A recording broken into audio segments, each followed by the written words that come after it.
Welcome to Wrestling Raw!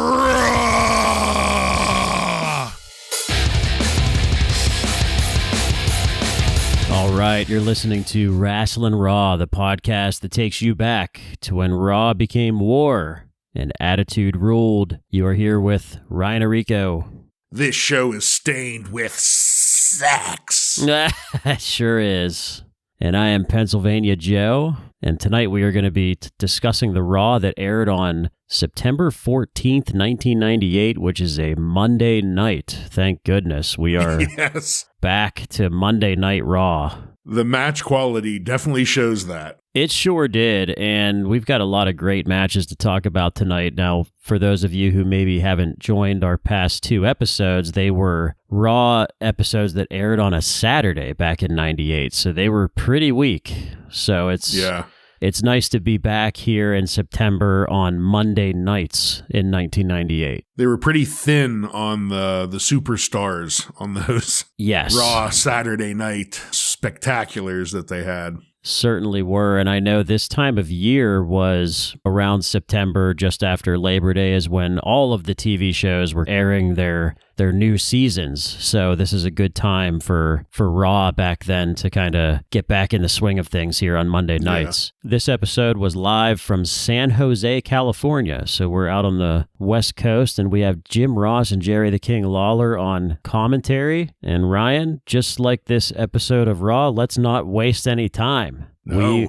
We waste no time at all. Straight into it. Glass breaking. Glass breakage. I don't even think we got the Raw intro with the song or anything. No, we didn't see the other people get in the ring either. Like, it starts with Austin and McMahon, The Undertaker, and Kane are already in the ring. Yeah, so maybe this was a USA Network thing. Who knows what was on before, but... Silk stockings ran long or something. Yeah.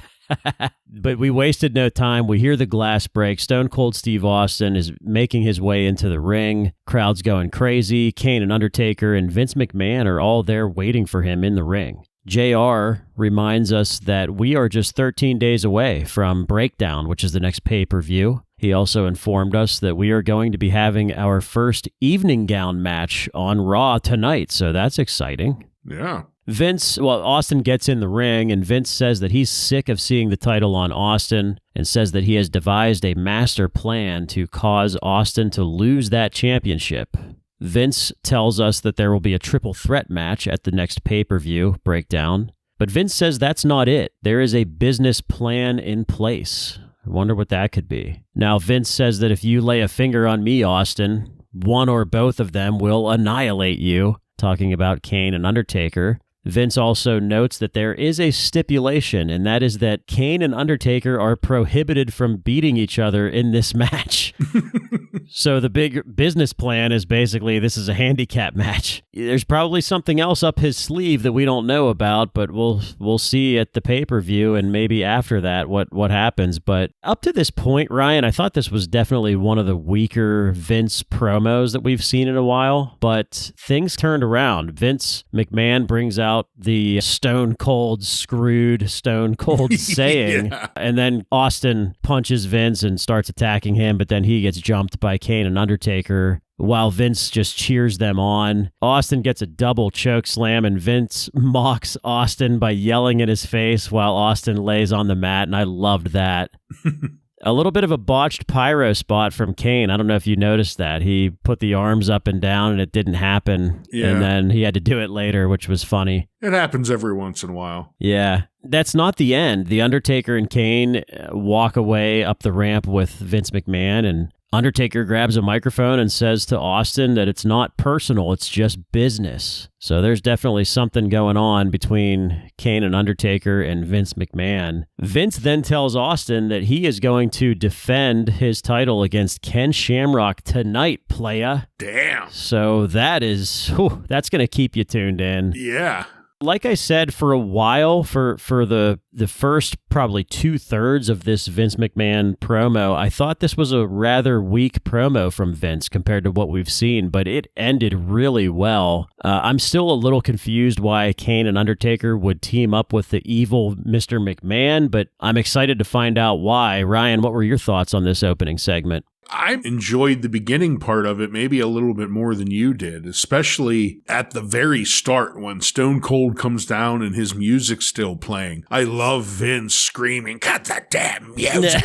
I said, "Cut it!" Like that's just perfect Mr. McMahon shit there. Then we learn that Undertaker and Kane, they are pretty much bodyguards for hire for Vince here, which I think would fully make Undertaker's turn at this point, right? He's a McMahon lackey. Later on, he's even just telling Stone Cold it's just business. I think at this point, he's officially a heel. I don't think there's any other way to put it, but I thought this segment worked. For the last couple weeks, we've been in a hole. So to start out with some of our biggest stars here, McMahon, Stone Cold, Kane, Undertaker, we have them out here. And then we learn that bombshell at the end that Austin is going to defend his title against Ken Shamrock. And I am completely erect at that point. You know what I mean? Yeah. Like that is a hell of a thing to have on just a Monday Night Raw. That's pay-per-view level matchup there. So this did its part. It's going to make me stick around to the end. Yeah, and it's funny how you bring up the fact that this basically confirms that Undertaker is a heel. He's working with Mr. McMahon. Yeah. But it's funny how that works, because it didn't really have a huge impact on the business or anything. You would think that when the Undertaker turns heel after 6 years or something like that. Yeah. That it would have a bigger effect, but it's just such a smooth transition. Well, they've been working on it for months now, so. Yeah. Ever since he donned the sweatpants, he's been kind of leaning. Yeah, he's been leaning into that kind of being a whiny bitch about things. And this wasn't the Tatanka heel turn. No, stuff the money in the mouth. The biggest heel turn in the history of wrestling. Greatest heel turn ever. Nobody's throwing trash in the ring or anything like that. So it's interesting how they pulled that off. That's pretty good shit. But yeah, we come back from break and Steve Austin is throwing a bunch of shit in the back, and we are on our way to our first match of the night. Jeff Jarrett with Southern Justice defeats Road Dogg with Billy Gunn and X-Pac in 3 minutes and 6 seconds. Billy Gunn has his hair in braids tonight, and I think he looks like a total jackass. I don't think it's a good look on him. I think Road Dogg pulls it off a little bit better. I agree. JR reminds us about the past between these two, which seems so long ago at this point. Yeah. He's talking about Jeff Jarrett and the roadie, and they're showing footage of all that. Yeah, they're showing footage of all of that, basically their whole relationship. So it's funny that wasn't that long ago, but it really seems like it was so long ago. That's just how much better and more entertaining the product is at this point. Yeah, it just shows how much the WWF has changed in a short amount of time. Yep. Now, at some point, the shenanigans began here as Southern Justice attacks Road Dogg, and Billy Gunn and X-Pac get into the mix here. But while they are distracted, Double J beats the Road Dogg with the busted guitar after Billy Gunn blasted it over Phineas's head. I forget what his name is now, Phineas. It doesn't matter. But yeah, Jarrett gets the pinfall win here, and he really went after Road Dogg's throat with that guitar neck. So there's maybe some damage there. Ryan, what'd you think of this match? Outside of Southern Justice being involved, I thought it was another good storytelling match, as well as decent action when we saw it between X-Pac Roadie and Jeff Jarrett. And I was shocked, really, that they showed us the beginning video reminding us of the Roadie role. I figured we were just going to completely forget that ever existed. Like, I don't know why you wouldn't, really, at this point. Roadie is a completely different character. We're trying to make Jeff Jarrett a different character, but they even showed us video, but they really wanted us to remember it. So that was a little bit odd, but having Jeff Jarrett go after the Roadie's throat, and that kind of is going to play into things as this episode goes on a little bit more. But again, outside of Southern Justice, I thought this was a solid segment. Yeah, I would agree. Another good opening match. Now we come back from break and we find out that Ken Shamrock actually challenged Stone Cold Steve Austin last night on Sunday Night Heat. So I'm wondering to myself, at this point, is this maybe the beginning of a heel turn for Ken Shamrock? That's what was going through my head when I saw this. But we'll see what happens later and beyond this week. But I don't know, it killed the excitement for that match just a little bit, knowing that it was already on Sunday Night Heat last night that there was a challenge. So that's a bummer. But hey, I'm still looking forward to it. At least it was confirmed tonight. Yeah. And we come back again from another break, and Billy Gunn is helping Road Dogg into an ambulance because Road Dogg took that guitar to the throat, like I said. He's getting worked on. He's getting worked on. He's coughing and gagging back there, so not sure what the damage was there, but we'll find out soon. But we are going to move on to our next match. The Rock defeats Kane with The Undertaker in 6 minutes and 9 seconds. Pipsqueak Michael Cole is in the back with The Rock. The Rock basically tells Michael Cole to fuck off and just starts arguing with the rest of the nation about their possible involvement in this match. And I popped for that when he just basically shoved Michael Cole out of the way and took him completely off our TV screens. Yeah, it's just a beautiful thing to see. And in my mind, he fell on his ass when he got pushed out of the screen. Yeah. Somebody was behind him and tabletopped him, hopefully. Yeah. Yep. This was a pretty good match. The crowd is definitely behind The Rock in this one, for sure, which is interesting because he's technically a heel right now, but with all this evil business that Kane and The Undertaker are involved in, it's not surprising. And I thought The Rock was telling a great story in the ring here. He was really holding nothing back. He's really trying to beat Kane's candy ass like he said he would last week.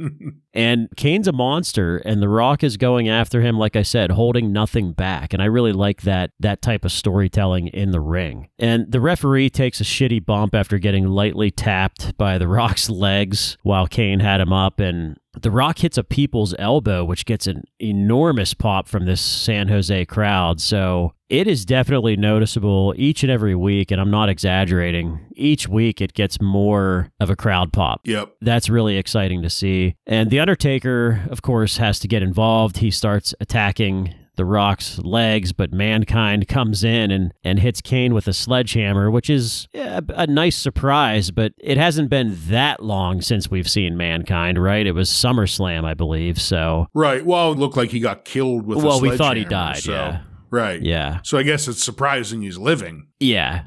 Mankind has the equalizer, if you will, the sledgehammer, and that allows Rock to get the pinfall win, but Kane sits up. Undertaker cuts a promo on Mankind and challenges Mankind tonight and says, bring your sledgehammer. Now we're getting a Mankind versus Undertaker match tonight. Hardcore match. This whole thing was very well done, which is really not surprising when you consider these four names that are involved here: The Rock, Mankind, Undertaker, and Kane. I thought this was really great to see on a episode of Raw. Ryan, what'd you think? I completely agree with everything you said there. This was a really great match. Both of these guys put on a great show. It started with lots of intensity. And they're two big guys. The Rock, he's no small guy. What is he, like 6'6" or something, or 6'5"? Yeah. These two guys were throwing some meat around in there, and it looked great. This would be, if you turned on the television at any point during the Attitude Era, this was like a perfect example of what you would see. The Rock taking on Kane in an excellent match. JR called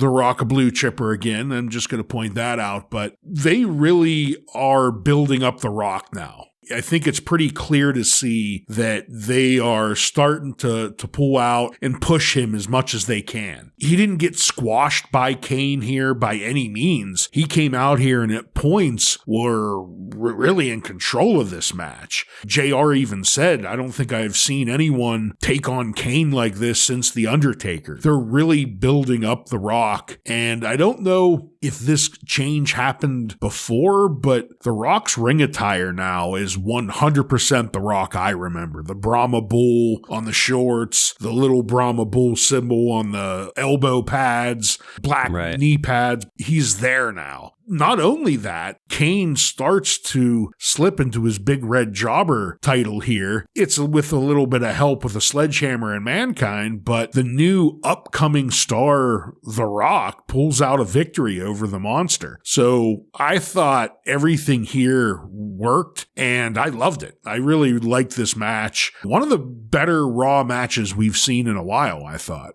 Yeah, definitely. It's telling a story. It's getting Mankind involved. That was a surprise. We didn't expect to see Mankind tonight. He wasn't. We assumed he was dead from SummerSlam. Yeah. So there's that piece of it too. And it's interesting what you said about The Rock, because that's 3 weeks ago. They took the Intercontinental title off of him. So it's almost like, well, you're the next guy. You're the next guy up. So it's going to be fun to watch between now and then when he gets into that main event picture. Not far at all. No. And we come back from a break here, and Mankind is with that pencil-necked geek, Michael Cole.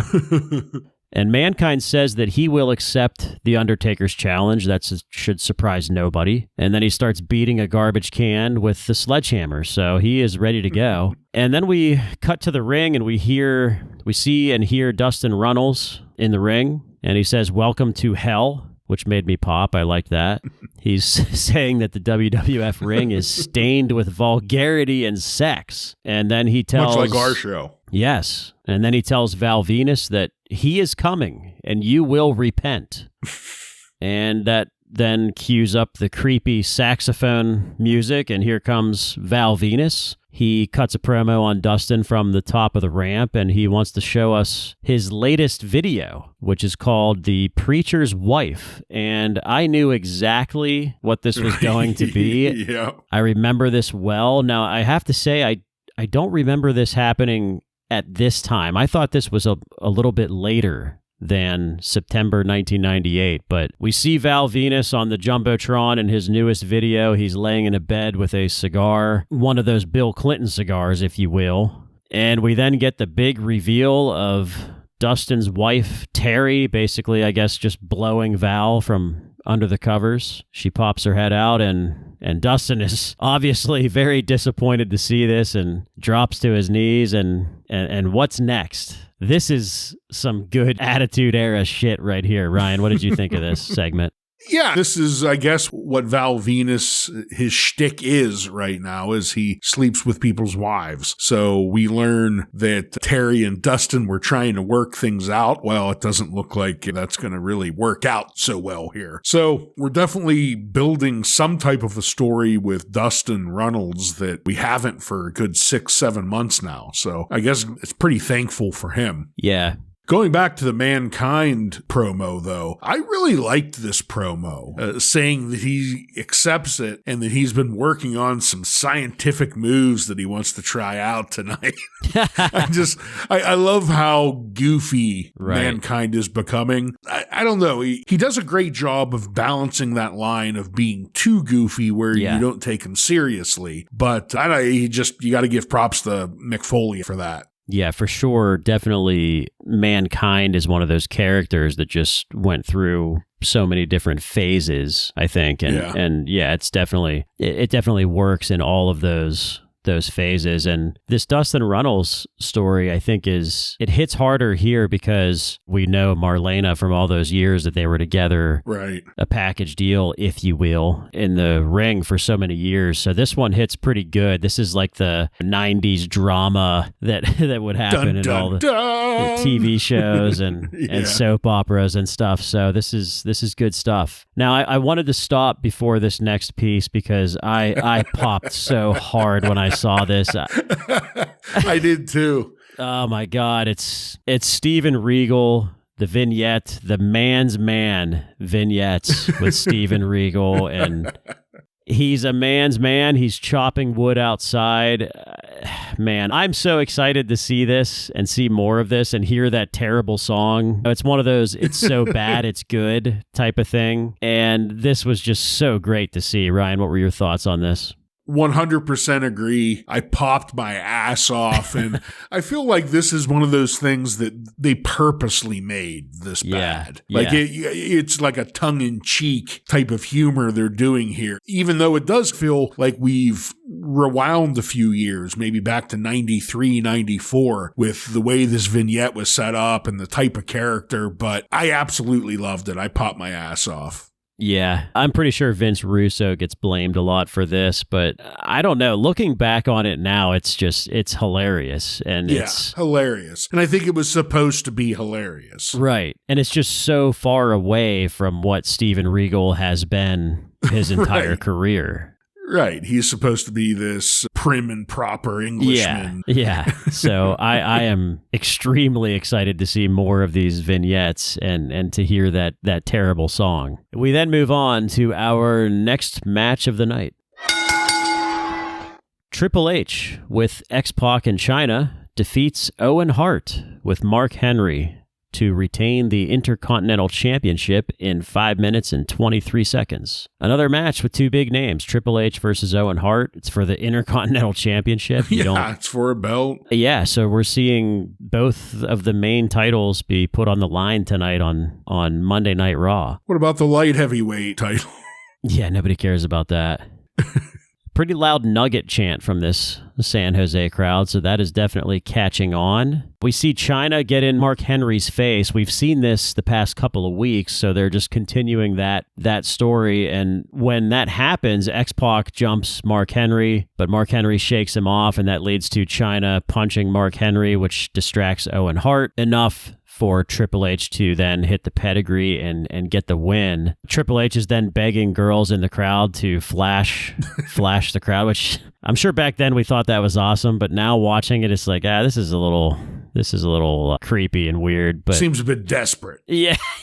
The way he just like, come on, do it. I know. It's like, he just relentlessly not stopping. Mark Henry then challenges X-Pac to a handicap match against X-Pac and Chyna tonight. Whoa. So this is an extremely hot return for Monday Night Raw after those two Saturdays. Every single one of these matches have had huge stars in them. Yeah. It is a hot return. So, what did you think of this match and this another random challenge that we're going to get tonight? Starting with the match, yes, we have seen Triple H versus Owen umpteenth times, but I feel like maybe it's been long enough that I was okay with it because, let's be honest here, Triple H and Owen, they could always put on a good show. It was just we were getting a bit too familiar with them wrestling each other all the time. But here, I was fine with it. They had enough storytelling going on. I'm sure Bartlett, he's not liking the crowd chanting Nugget, and they really were relentless with that here tonight. They started chanting Nugget about 5 or 6 times successfully throughout this match. So I know he's not with us tonight, but Bartlett probably shed a little tear over that. Yeah.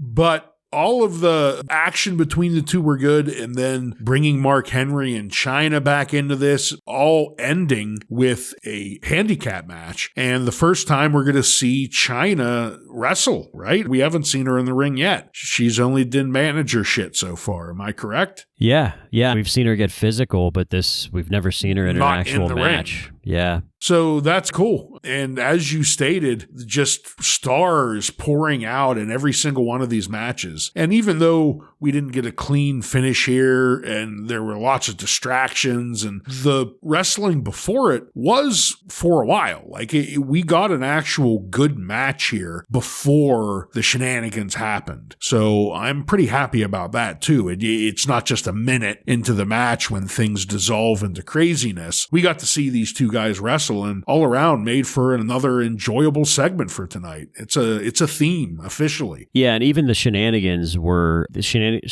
served a purpose. They told a story. Told a story to what's going to happen later tonight, and that's when the shenanigans that's the best fit for shenanigans, I think. Right. So yeah, looking forward to that match later tonight. Now, after this match was over, we then see Mankind in the back filling up a dumpster, and he's singing the Seven Dwarves Hi-Ho song. It's off to work we go. Fantastic. Yes, and that takes us to our next match. The Undertaker with Kane versus Mankind ends in a no contest in a no DQ match in 7 minutes and 20 seconds. So this is Undertaker versus Mankind, and Kane is with his brother out here, and JR tells us this match will not be for the weak at heart, and he's not wrong about that. He also tells us that Mankind has no allies. So, JR is telling a nice story here. He's basically saying that Mankind is getting that Stone Cold Steve Austin treatment. He has no friends, no allies. I would say, which also is a good setup for the end of the match. Yeah, like a little bit of a drop, absolutely, a little seed into our head there. Yeah. Now, I have to say, the amount of abuse that Mick Foley has put his body through these past couple months, it's honestly disturbing to watch. I wish that he would have maybe taken some more time off or something, but that's just not who he is. Everyone, his wife, his kids, I'm sure they all wish that too. Yeah, it's just really brutal to watch, knowing what he's put himself through these past couple months. And most of this match is happening outside the ring. Like, it's happening outside the ring, and it's just Mick Foley taking nasty bumps for most of it. And Kane eventually interferes, and The Undertaker then tries to kill Mankind with a sledgehammer a couple of times. Full swings at the head, basically, and Mankind shakes them off, but Undertaker hits a choke slam on Mankind and then a tombstone on a chair, and Undertaker again tries to kill Mankind with a sledgehammer, but thank goodness The Rock was in that dumpster. And I know Bartlett loves when people appear out of a dumpster or a casket or whatever, so I'm sure he's upset that he missed that. But yeah, The Rock was in the dumpster. He was not cuddling with anyone, unlike a few weeks ago. He was in there alone with maybe a ladder and a garbage can. Right.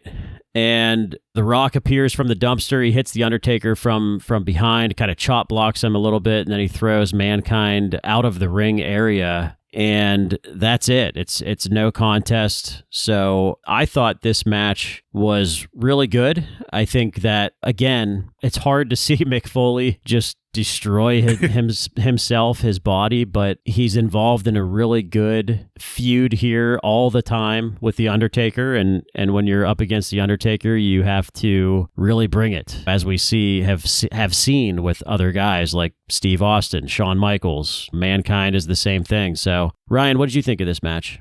I agree. It's a shame Mankind didn't take a little more time off for himself, but I'll be damned if it isn't fantastic to watch him work in the ring. The way he takes his bumps for us, the fans, is really like no other wrestler, really. Mankind is one of the best at it, and him and The Undertaker, they really put on a good show here, I thought. This hardcore match was a little more brutal than what I was expecting out of a Raw hardcore match. And one thing that really drove that home for me was they decided to take off Mankind's mask before they slammed his head up against the garbage bin, like the big garbage dumpster that they pulled down. Usually he has his mask to kind of blunt that hit when he takes that bump hit into that. But no, this time it was his bare head ringing that bell. That just shows you what types of things they were trying to pull out tonight. And I really loved the part where The Undertaker, he picks up the sledgehammer and he starts,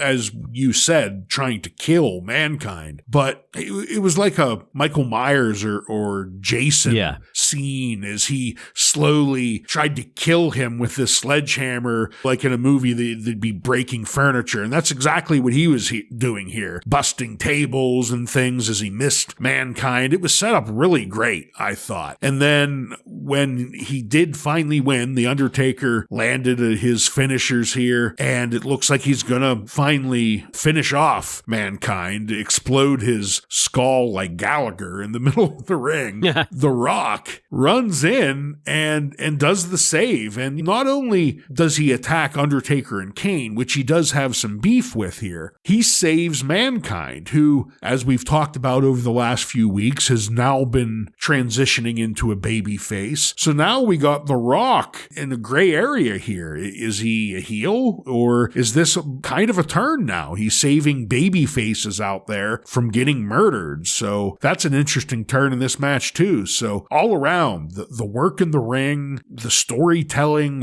where things are going. I said at the end of last match, this is becoming a theme, but I'm going to keep on stating it because every match is doing it well. Yeah, it's funny how it works so well, obviously, because of the names that are involved. Sometimes we would hate this type of angle if it's Steve Blackman coming in to help Ken Shamrock, for example. It's just, right. It just doesn't hit the same. Even like Diesel helping Shawn Michaels, because you already know that they're allies. But I think seeing this nice surprise of maybe friendship, we don't know, but it's a nice surprise to see on Raw, and it makes you want to tune in next week to see what happens. So very well done. Yeah, and I was sitting there wondering, like, what are they going to do? Because clearly the Undertaker isn't going to explode Mankind's head on the mat here. So, and then when The Rock came out of the garbage can, just completely shocked by that. So good job. Yes. Well, the WWF is not wasting any time, and neither will we. We are on to our next match of the night. Gangrel versus Edge ends in a double countout in 3 minutes and 36 seconds. So we get the Edge entrance from the crowd. He enters the ring and he wastes no time. He immediately starts attacking Gangrel. JR he keeps insisting that these guys know each other, but he doesn't know how. He's really driving that home. Yeah, I just feel like something's going on between these two. Edge at one point went for that crossbody outside the ring, and he almost broke his own neck this time after Gangrel sidestepped that. And Gangrel then hits his pile-driving DDT, which I think still looks like an extremely dangerous move, but he hits it on Edge outside, and that leads to both men getting counted out. But we've got a little bit of action after the match was over, and that's Gangrel spraying Edge with that vampire blood, and he's in his face and saying that my blood is flowing through your veins. So again, some nice lower mid-card storytelling here. That's good to see. Gangrel, he comes off as a horror movie character on screen, similar to Kane or The Undertaker, nowhere near that level, but still the same feel. It just seems like it's a horror movie character that's just working really well. So Ryan, what did you think of this match? It was short, but I thought it worked. I've said before, both of these guys' entrances, both music and them coming down to the ring, are phenomenal. Yeah. And I still say Gangrel, at least at this point, is a good wrestler. Everything that he delivered in the short few minutes before they made it to the outside were delivered very crisp, powerful looking impact moves. His suplexes look good. I really like how he works in the ring. And I also really like Gangrel sidestepping the crossbody. I know, speaking of Bartlett, I'm sure he would love, there was no one there to catch him at all. He almost broke his own neck here, but the King even said, I've been waiting for someone to sidestep someone on one of those. Yeah. And so have we. And this is what it looks like. Someone almost breaking their own neck.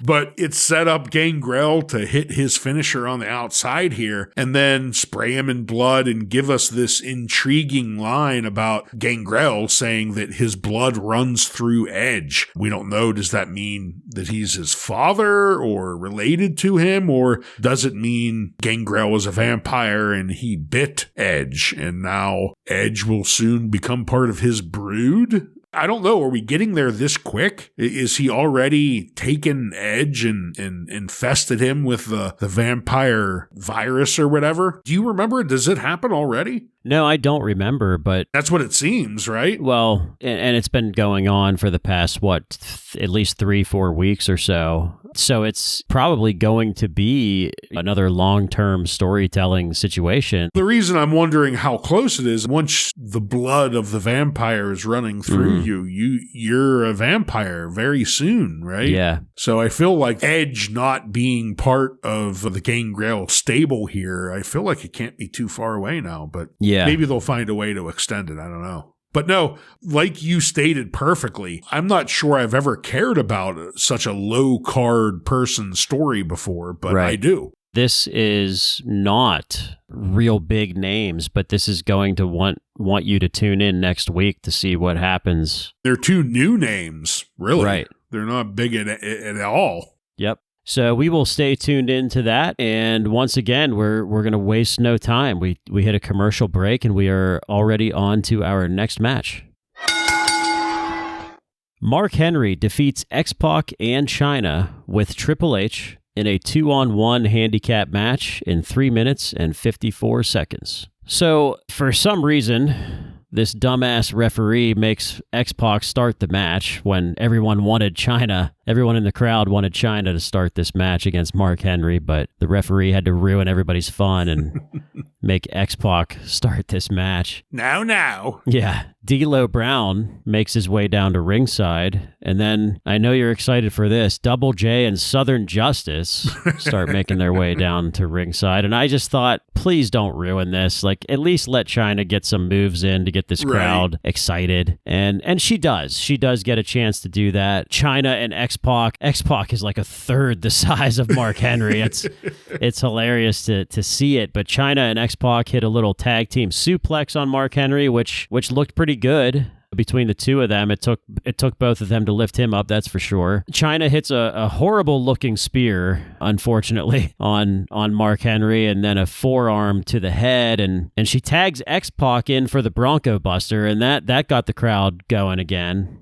Chyna goes up to the top rope for a crossbody type slam, but Mark Henry catches her and hits a power slam for the win. A little bit of a combination of things here for me. I think you can tell Mark Henry is not used to handling people at this weight. Especially a woman. And Chyna is not used to taking bumps. So you combine those two things together, and it didn't look as great as it maybe could have. But I thought this was great because it got the crowd really excited. The crowd was really behind Chyna and X-Pac on this, and it's just exciting because we see Chyna in a match, and I think that she was put in a pretty good position for this to be her first match ever, especially on live TV. Ryan, what did you think? Yeah, I agree with you again. I thought, although a little bit of bumps here and there in this match, I thought as a total package, not Lex Luger, it did its job and I enjoyed it. I don't know if you noticed at the very beginning of this, but Barry Dudensky got us the non-Peacock cut because the beginning of this is the infamous spot where Triple H mocks Mark Henry, pointing at him and acting like a gorilla in the ring. I know that's been cut out of the Peacock one, but I know that gets talked about a little bit. So that did happen at the beginning of this match. And it's Triple H, so it's not surprising.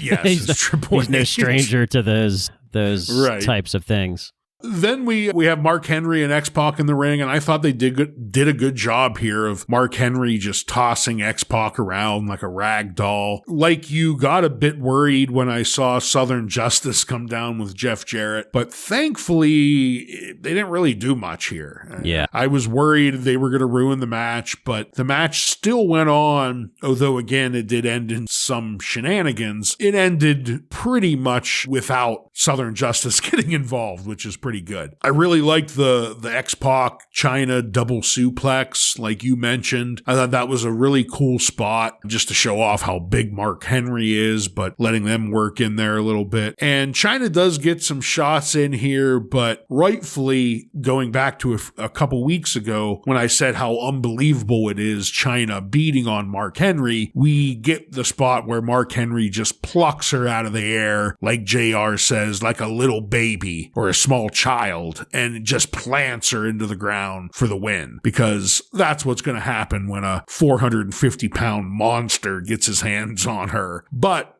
As you said about Mark Henry maybe not knowing how to work with these lighter people, they went back and re-showed in slow-mo the slam like 4 times, but as they showed it in slow-mo and from the side, it was very clear that like he straight armed, made sure not an ounce of his weight went down onto Chyna, which we know he won't do quite like that with other people. Yeah. But with Chyna, there was like a foot between him and Chyna when he came slamming down. But I could understand why he did that. And I didn't think ultimately it took away from this match. And it, again, was another strong match and segment with good storytelling. Yeah. She clearly didn't talk to him before the match like Mae Young used to do and say, slam me like one of the boys. Like the boys. Yeah. Yeah. But 3 minutes and 54 seconds, I think it was well executed, even though it's very clear that Chyna does need some training in the ring. Right. But outside of that, I think she had just enough offense in this that it pleased the crowd and got them excited, and that was fun to watch. And again, we're going to waste no time. We are going to come back from a break and move on to our next match. Sable defeats Jacqueline in an evening gown match. And before the match starts, we get a Pennzoil rewind of a memory from January 1995 that none of us want to remember, which was Harvey Whippleman versus Howard Finkel in a tuxedo match on Raw. Why? Why would they show that? Yeah, that was, well, it's 1995. We should not be surprised that that's when that took place. What a terrible year. 3 years ago. Yeah. So we got that, and then the rules are very simple in this match, Ryan. The first lady Strip 'em down to lose her gown is the loser of the match. Jacqueline completely lost her top pretty early on. Immediately. Yeah. Like, I think as she stepped in the ring, they fell out. Yes.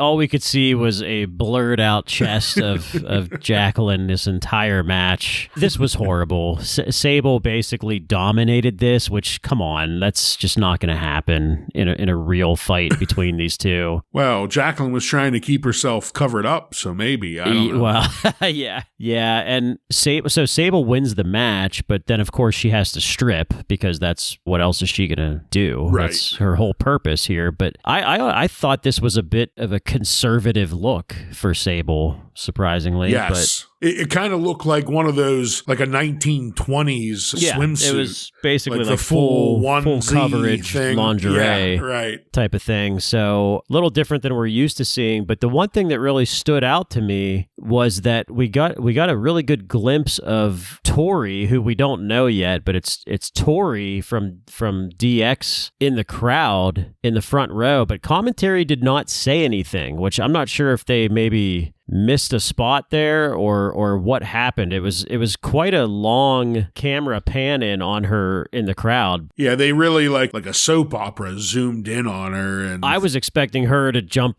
the railing and attack Sable or something. Like, I was expecting something to happen, but that didn't happen. It was just her on camera. We're going to know later that that's Tori. But yeah, this was a pretty quick Attitude Era type event, if you will. So, Ryan, what were your thoughts on this? The actual action between the two ladies was pretty poor, but as you would expect from an evening gown match whose rule it is to disrobe your opponent, the action wasn't what this was about. It was about Jacqueline's tits popping out. The crowd loved that. Sable stripped at the end. The crowd loved that. That's all this was about. It was a TNA segment. Other than that, very much a throwaway, but it was interesting to see the zoom in on Tori. Yeah. They definitely were at least trying to foreshadow something here, even if commentary isn't going to mention it. So that's cool to see because I'm really getting sick of Jacqueline and Sable. So we have to introduce another diva here, if you will. Yeah. I know she does come into the picture at some point very, very soon. I know it's around this time, and I know that she's involved with DX at some point, but I don't remember if she was involved with DX right away. I think it maybe took some time for her to get involved with them. But yeah, we'll see. Hopefully we'll see her in the near future here. And once that match ends, we go to pencil neck geek Michael Cole with Ken Shamrock in the back. And Ken Shamrock says that tonight's the night and Steve Austin is looking at the calm before the storm. Let's get it on. I have to say, this was actually probably the best promo that we've seen from Ken Shamrock. It was. I was going to say that as well. It was short and to the point, and it's just, and it's for a big fight, a big match that people are really looking forward to. So did you think that as well? Absolutely. Yeah, Ken has been pretty robotic, but I thought this wasn't Stone Cold or Rock level promo, but this was a vast improvement over what we typically get out of Kenny. Yeah, totally agree. This was nice to see. And that's actually going to take us to our final match of the night.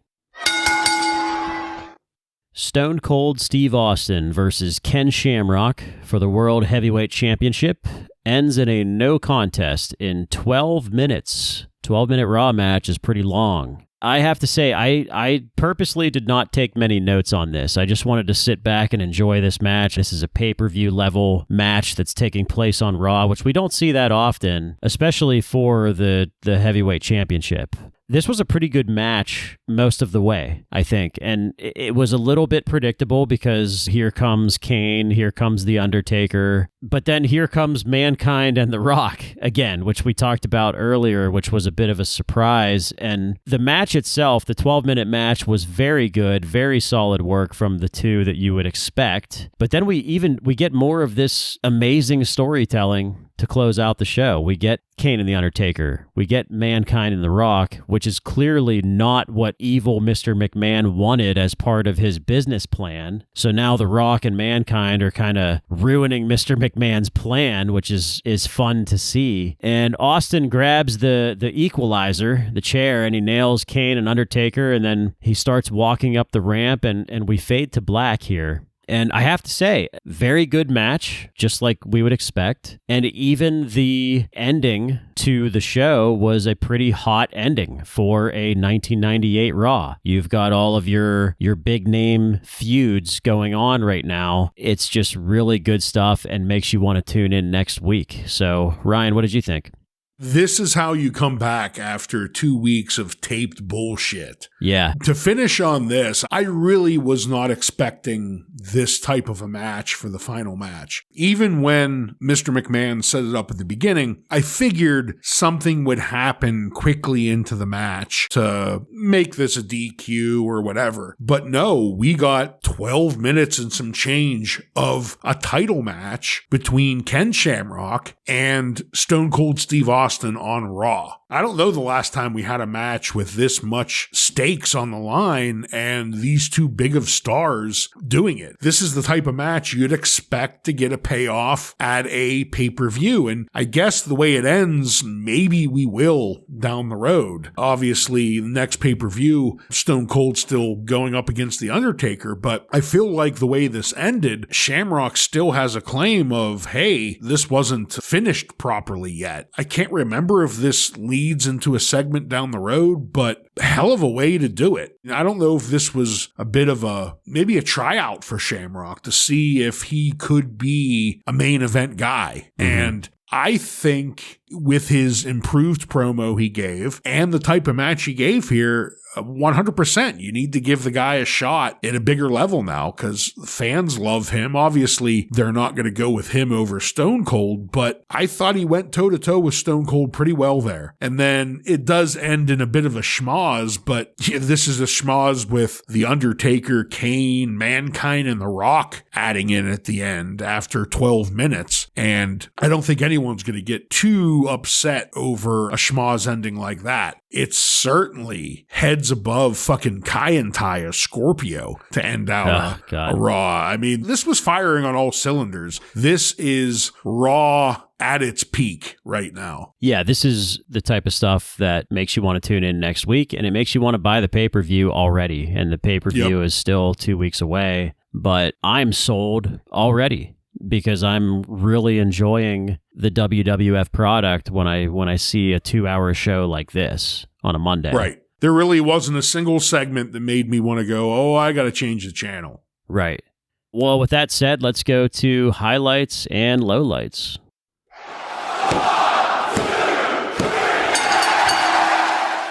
Ryan, your highlights and lowlights, please. To feed off what I was just saying there, I don't do this very often, and maybe it's just because I was so starved for good content over the last couple weeks, but I'm giving this entire episode as my highlight. There were some, like the Rock and Kane match, that maybe are higher up the list here, but I thought this entire fucking episode hit the mark. So everything was a highlight, which low light, of course, means none. I could nitpick here and say the fact that Southern Justice was involved in anything, but hey, we didn't even get a DOA match tonight. Yeah. So no low lights. I loved everything. Hell of a way to come back with a completely opposite episode of what we got from those Saturday Night Raws. Right. Yeah, it's funny because we're going to completely agree. We're going to be totally on the same page. I cannot give a low light to this episode. I think that this was a definitive episode of 1998 WWF. You had the evening gown match. You had this crazy soap opera story with Dustin Runnels and Val Venus. But then you also had a good mix of really good wrestling matches that were challenges that were made tonight. There were two of them at least that were made tonight, but you would not have known that if you were not watching. So this is one of the, you know how Vince always used to say, you never know what's going to happen in the WWF, and that's what this true tonight. Episode gave us. Yeah. So really, really fun to watch. Whole show is the highlight tonight for sure. So that's going to take us into the Observer News this week, and I have a few things here that are pretty interesting. We're going to start with the ratings for this week on Monday, and Nitro pulled a 4.54 rating, and Raw still only had a 3.99, and I have to think it's probably maybe coming off those 2 weeks off. Yeah. But Dave Meltzer also noted here Monday Night Football. Monday Night Football used to be a big deal back in the 90s. Yeah, it still is, but... Yeah, but it used to be on network TV, right? It used to be on like ABC or something like that. Yep. So, Ryan, if you had to guess, what do you think Monday Night Football was pulling in 1998 compared to the 1998 the 3s and 4s that wrestling was 7.5. North of that, 12.7. Damn. Yeah, about 3 times the viewers of wrestling in 98. So wrestling in about a year from now, it's going to double, I think, in viewership. Mm-hmm. So they'll catch up. But Monday Night Football had a 12.7. But Dave Meltzer pointed out that last season, 1997 season, they averaged a 14.9. So they are down in the ratings a little bit. But yeah, they're still pretty high up there. I'm not sure if you remember, but there was a documentary that came out in 1998 called Hitman Hart, Wrestling with Shadows. Yeah. That covered a lot of the screw job shit, right? Yep. A lot of hidden camera stuff. I think I actually reported when that was happening, or Meltzer, I should give him the credit for it. He reported that there were cameras behind the scenes on probably the last, 3 months or so of Bret Hart's time in the WWF. So yeah, that's footage that was used for the Hitman Hart Wrestling with Shadows documentary that's going to premiere in October of 98 at the Sheffield, England Film Festival. So if anybody has not seen that documentary, it's a pretty good documentary that gives a pretty clear picture of Bret the Hitman Hart in 97, 98 time frame. So if you can find that somewhere to stream, I recommend checking that out. When does Beyond the Mat come out? I think that's 98 as well. I think that's maybe later in the year. I was going to say, I felt like that was 98 as well. Yeah. Now, a couple of pretty crazy things happened in our old neck of the woods in western Pennsylvania here that I have to address. So on September 12th in Pittsburgh, Taz was arrested before an ECW show on charges of indecent exposure and contributing to the delinquency of a minor. The Moon Township Police Department refused to release details of this case because the victim was 15 years old. Now, what is believed to have happened is that Taz went to a tanning salon and he invited the receptionist into the room with him to rub oil on him, and he asked to rub oil on her, and he also allegedly asked her to remove her shirt. To a 15-year-old. Well, yeah, I don't know if he knew that, but when she did, he allegedly exposed himself to her. So I think Taz was looking for the old happy ending in a tanning salon. That's what it looks like. The old how do you do? Yeah. Wasn't aware that he was doing this with a 15-year-old, and she called the cops after he left, and they arrested him. Wow. I'm surprised that isn't like brought up more in recent years. I tried to look into it. Apparently the charges were dropped later. Oh, okay. Meltzer also reports that those in wrestling who know Taz pretty well were pretty much in disbelief because he has something of a reputation for staying away from women. So this came as a bit of a surprise to those in the business. Interesting. Another incident that happened, this time in Elwood City on September 8th. Man, Pennsylvania, all around. and I think you know who this is about. Yeah. Our old buddy Doink the Clown, Matt Osborne. The Doink Tank. The Doink Tank. He was arrested on an outstanding warrant from 1995 on charges of institutional vandalism, harassment, criminal mischief, public drunkenness, trespassing, and disorderly conduct. So, oh man, that's a whole laundry list of shit there. It sure is. And Matt Osborne at this time was reported to be living in Portland, but Elwood City police, I guess, got a tip that he was back in town, and they arrested him. Probably to visit his wife and kids. Possibly. I don't think I ever told on the air here, so to speak, the story I had from Doink the Clown. Right, with the funeral director. Right. Yeah. So this goes back to when I was in college. This would have been around 2001, 2002. Mm-hmm. I was landscaping for my brother's landscaping company, and we were doing work in Elwood, which is where Doink the Clown lived, or Matt Osborne lived. And this funeral director, we did a bunch of landscaping for him about over a week's time. He would come out and bullshit with us from time to time. And he came out, he said, "Hey, are any of you guys wrestling fans?" And I was like, "Well, I am." And he said, "Well, Doink the Clown, Matt Osborne," he said, "used to rent this house right next to the funeral parlor where we were at, which the funeral director owned as well." He said, "Yeah, I rented him the property there." He said, "I had to evict him after he came into during a funeral, someone's funeral that was going on next door to his house that he was renting. He came over all drunk and like disrupted the funeral." And he said he had to call the cops, and there were like 5 or 6 cops there who had to wrestle him to the ground as he like was throwing these little cops off of him. It didn't sound like he pressed any charges. He just wanted to get him out of the house. But bizarre story. I don't know, was the funeral director bullshitting me? Maybe, but the story sounds on point for Matt Osborne. Yeah, it sounds like he was causing all kinds of problems here in the late 90s, early 2000s, so not surprising. But I just wanted to say that because it's a fun story. Yeah. I had the person who saw it happen and rented to this guy tell it to me in person, so it's fun. Yeah. All right, and that is it for this episode. That was it for the news. A couple of Pittsburgh stories there that I thought were pretty interesting. And that's going to do it for our episode. And if you want to connect with us, find us on Facebook, Instagram, or YouTube by typing in Rasslin' Raw. That's WRASSLIN. Find us on all podcast subscription platforms. Give us that 5-star Tokyo Dome review. And while you're there, tell all of your friends to tune in to the most collusionary Monday Night Raw review podcast on the airwaves. Tune in next week when we talk about the Raw that aired on September 21st, 1998, with matches featuring Jacqueline and Southern Justice. For Ryan and Jason, this is Joe, and this has been Rasslin' Raw.